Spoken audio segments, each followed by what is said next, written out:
kay Lord Jesus Christ. Kaya mong patawarin. Kaya ang nangyari sa akin. Maraming pieces na nagkakamali sa Panginoon.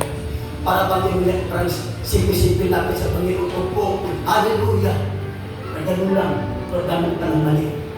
Isa lang sabi mo, patawarin mo po. Grabe! Hindi na sabihin po yun, isasahin mo.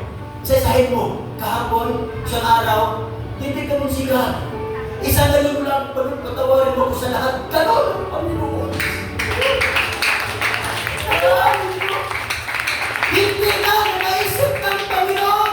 Ano man ang nagawa mong kasalanan sa Kanya, nawala na po sa Kanya. Ang sa atin hindi mawawala.